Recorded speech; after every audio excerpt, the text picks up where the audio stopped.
राज्यासह देशभरात छत्रपती शिवाजी महाराजांच्या 396व्या जयंतीचा उत्साह। किल्ले शिवनेरीवर शासकीय सोहळ्याची धूम। पारंपरिक पाळणा गात छत्रपती शिवरायांना अभिवादन। मुख्यमंत्री फडणवीसांसह उपमुख्यमंत्री सुनेत्रा पवार आणि शिंदे नतमस्तक। मुंबईच्या दादरमधील छत्रपती शिवाजी महाराज पार्कात राज्यपालांसह महापौरांकडून शिवरायांच्या अश्वारूढ पुतळ्याला अभिवादन। तर आग्र्यामध्ये मुख्यमंत्री देवेंद्र फडणवीस आणि एकनाथ शिंदेंच्या उपस्थितीमध्ये भव्य सोहळा पार पडला। शिवजयंतीनिमित्त राज्यभरात ढोल ताशांच्या गजरात भव्य मिरवणुकीमध्ये मावळ्यांचा ऐतिहासिक थाट। पारंपरिक वेशभूषा, लेझिम पथक आणि जय शिवाजीच्या जयघोषानं अवघा महाराष्ट्र झाला शिवमय।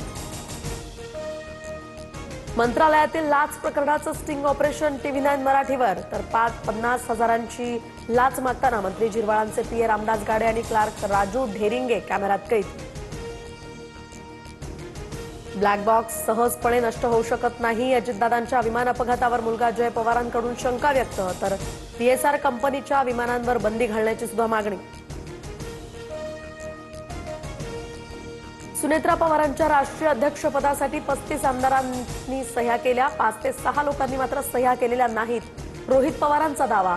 तर ज्यांनी सह्या केल्या नाहीत त्यांना सुनेत्रा पवार अध्यक्ष होऊ नये असं वाटतं का? रोहित पवारांची नाव न घेता पटेल आणि तटकरेंवर टीका। राज्यसभेच्या रिक्त जागांसाठी भाजपमधील निष्ठावंतांनी फिल्डिंग लावली। मागील काही वर्षात भाजपात बाहेरून आलेल्यांना संधी। विनोद तावडे, रामदास आठवले, विजय राहटकर, भागवत कराड, धैर्यशील पाटील यांच्या नावांची आता चर्चा। भिगवणमधील अपहरण प्रकरणात नवी माहिती समोर। मी माझ्या मर्जीनं मुलासोबत गेले। माझे आणि त्या मुलाचे प्रेमसंबंध। व्हिडिओ जारी करत मुलीचा जबाब। तर मुलीला जबरदस्तीनं व्हिडिओ बनवायला लावल्याचा पडळकरांचा आरोप।